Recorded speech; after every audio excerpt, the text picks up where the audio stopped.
warahmatullahi wabarakatuh. Saya Prabu Sindrajit, calon guru penggerak Angkatan 3 Kabupaten Jember. Baik, hari ini saya akan melakukan wawancara dengan rekan guru saya di SDN Negara 2 bersama Bapak Heru Keta. Gimana kabarnya? Alhamdulillah, Saya sehat ya. Jadi begini Pak Heru, hari ini saya ada tugas untuk mewawancara kasus yang saya pilih ini kasus satu tentang ibu sapi. Jadi kita mulai ya Pak Heru ya. Baik. Jadi gini, ada kasus Pak Heru. Ibu sapi ini adalah guru kelas 5 ya. Anggap aja ini rekan kerja Pak Heru ya. Kemudian di mana sama-sama mengajar kelas 5 yang kebetulan juga kelasnya paralel. Ruang kelasnya Ibu Tati juga persis di sebelah ruangan Pak Heru. Nah, Ibu Tati terkenal dengan disiplin, kemudian cenderung galak juga ya. Kemudian pada sisi lain Ibu Tati juga pekerja keras dan murid-muridnya pun selalu mendapatkan nilai-nilai yang sangat baik. Nah, sebagian murid-murid sangat takut kepada Bu Tati dan sebagian lain bisa menyelesaikan. Nah, kepala sekolah dan orang tua murid sangat menghargai Ibu Tati. Suatu hari, kasusnya, kita masuk ke kasusnya. Suatu hari, Pak Heru ini mendengar tangisan seorang murid ya, perempuan kelas 5 ya, sedang berlutut di atas bebatuan sekolah. Kemudian pada saat itu cuacanya memang sangat panas ya. Menghadap di depan pintu ya, pintu kelas Ibu Tati. Kemudian Anda melihat Ibu Tati tampak tidak menghiraukan ya. Muridnya nangis, Pak Heru melihat Ibu Tati juga seperti biasa-biasa aja. Kemudian suara tangisan muridnya, Ibu Tati tetap mengajar seperti biasa. Namun beberapa murid yang di dalam kelas itu memandang temannya ya, melihat bagaimana kondisi temannya yang sedang menangis itu. Nah, ini sekarang pertanyaannya ya. Apa yang harus Anda lakukan ya, lakukan pada saat ada situasi itu? Kemudian apakah guru lain itu dapat menginterupsi ya, di mana saat itu ada guru lain yang memiliki wewenang atas kelas yang dipimpinnya ya. Kemudian dalam kondisi ini apa yang Pak Heru bisa lakukan ya? Dapatkah Pak Heru menginterupsi, mengapa dan bagaimana? Terima kasih Pak Bagus atas waktu dan kesempatannya. Masalah yang jenengan sampaikan tadi kan masalah Bu Tati ya. Bu Tati. Guru kelas 5 sedang menghukum muridnya, kemudian muridnya sampai menangis, yang beliau tetap saja mengajar walaupun ada tangisan muridnya yang di luar kelas, kan gitu. Iya betul. Ya. Tidak menghiraukan. Iya, tidak menghiraukan lah istilahnya. Jadi gini Pak, sebenarnya banyak hal yang bisa kita lihat dari kasus tersebut. Yang pertama kan yang kita lakukan atau mungkin yang bisa saya lakukan adalah tanya dulu kepada gurunya, kenapa kok bisa terjadi seperti ini, proses dari awalnya bagaimana, apa kesalahan yang dilakukan si anak sehingga si Ibu Tati ini menghukum atau mungkin memberikan punishment kepada si anak sampai seperti itu. Kenapa hukumannya itu, kesalahannya apa dulu? Kalau dirasa kesalahannya itu tidak terlalu berat, tapi karena hukumannya berat, itu kan menurut saya juga tidak tepat. Tidak tepat. Iya. Tidak imbang. Iya. Yang kedua, kita juga harus tanya anak ini kenapa? Dalam artian, apakah memang kebiasaannya seperti itu? Ya. Nah, kesalahannya ini apa sudah berulang atau hanya baru kali ini ya? Nah, kalau berulang kan berarti memang si anak yang kurang disiplin Pak. Ya, Nah, gitu loh. Berarti kan tindakan gurunya tujuannya memang mendisiplinkan. Nah, yang ketiga, anak ini apakah memang sifatnya seperti itu? sifat seperti itu dalam artian ketika dia diberi hukuman sedikit saja dia sudah nangis. Ini kadang ada anak yang seperti itu Pak, yang modelnya yang cengeng, ya gitu kan. Ya. Tapi kalau memang yang pendapatnya pertama saya tadi, kalau tidak hukumannya terlalu berat, tidak sesuai dengan kesalahan, berarti kan itu tidak tepat. Kita harus ajak diskusi si beliau, si Bu Tati ya, ajak diskusi. Nah kalau sudah kita dapat jawabannya dari Bu Tati, baru kita ke si anak, si anak dulu. Jadi ada ya, sumber informasi dari Bu Tati dan si anak. Nah, ada istilahnya kalau kita ingin tahu kan harus dari dua versi dulu Pak, dari gurunya bagaimana dan si anak bagaimana.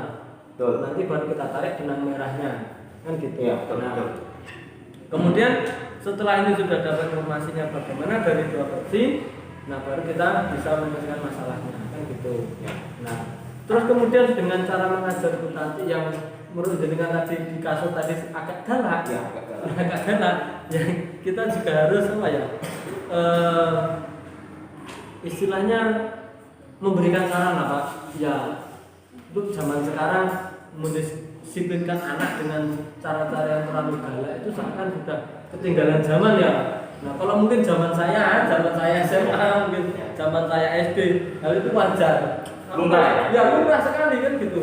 Tapi kalau zaman sekarang dengan kekerasan, dengan yang anak sampai dijemur di panas kemudian sampai nangis, itu saya rasa kalau untuk anak sekarang takutnya anak ini tidak disiplin malah jadi trauma. Ya traumatik. Nanti bisa jadi anak ini ya kalau dia hanya meminta pindah sekolah, tapi kalau si anaknya sampai tidak mau sekolah bagaimana? Kan gitu. Jadi ada dampak lainnya. Iya. Kalau memang si anak ini mentalnya tidak kuat kan gitulah. Lah, kalau sampai si anak yang keluar misalnya keluar. Nah, pasti kan timbul pertanyaan dari orang tua, kenapa si anak ini minta keluar? Ya kalau orang tuanya cerita sesuai apa yang fakta di lapangan tidak masalah. Tapi kalau nanti ceritanya keluar sampai bertambah, itu kan yang jadi repot, yang jadi masalah adalah nama baik sekolah, kredibilitas sekolah yang dipertanyakan gitu. Jadi juga nanti dampaknya nama baik sekolah juga. Nama baik sekolah juga kan Pak. Walaupun mungkin tadi diceritakan di kasus itu nilainya si anak beberapa di kelasnya muridnya Bu Tati itu nilainya bagus, ya. Saya kira nilai bagus penting, tapi kan juga apa pembelajaran kan gitu.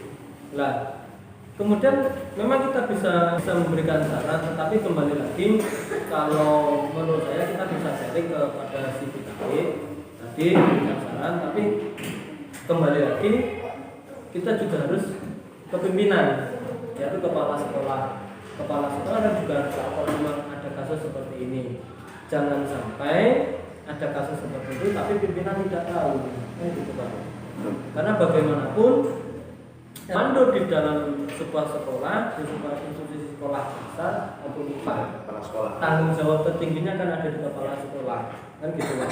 Jadi saya pikir saya sebagai teman sejawat Bu Tati tadi bisa berkonsultasi kepada kepala sekolah bagaimana menyikapi kasus yang seperti itu.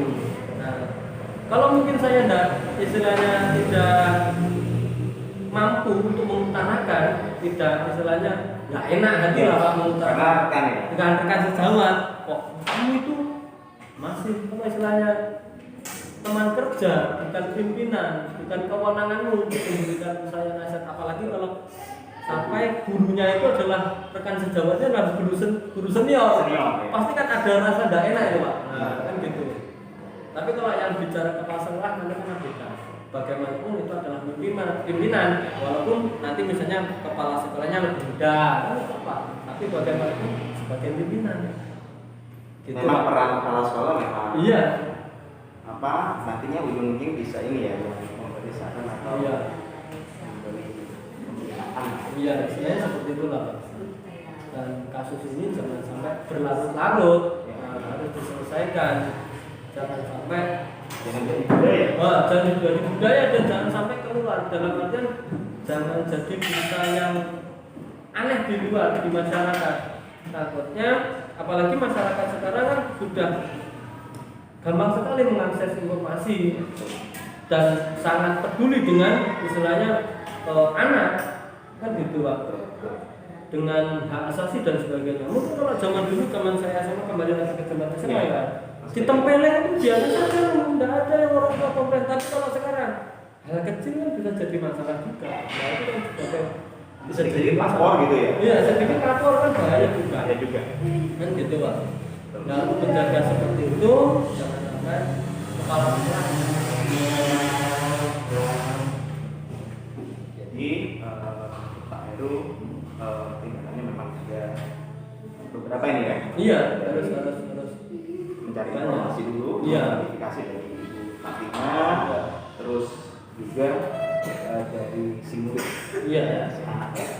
Kemudian juga untuk agar tidak seperti apa ya kasus ini terjadi lagi, dilakukan yang namanya juga masukan kepada apa? Supaya memberitahukan, konfirmasi kepada kepala sekolah, ya, agar hal ini tidak terjadi lagi dan budaya seperti itu. betul Pak, betul. Kalau budaya positif Masalah. ada lagi? Saya kira itu aja Pak. Ya, cukup menurut saya ya. Itu yang ada 3 hal tadi, dari gurunya sendiri, dari siswa diberi informasi, kemudian kepala sekolah juga harus turun bertindak. Karena punya peran, Sangat besar perannya saya. tidak hanya sebagai pemimpin tapi juga sebagai manajer ya. Iya, sebagai manajer di sekolah. Seperti itu. Ya baik, ini sangat jawabannya sangat menurut saya sudah sangat bagus ya, dan sudah logis juga, dan ini juga berhubungan dengan kasus agar tidak terjadi seperti hal ini terjadi. Kalau terjadi karena bisa membudaya, iya, dan dampaknya akan kemana-mana. Iya, ya, betul, dari anak, betul. dari mama sendiri dan ibu nantinya juga. Iya pasti. Baik, Pak Heru, terima kasih nih ya atas wawancara hari ini.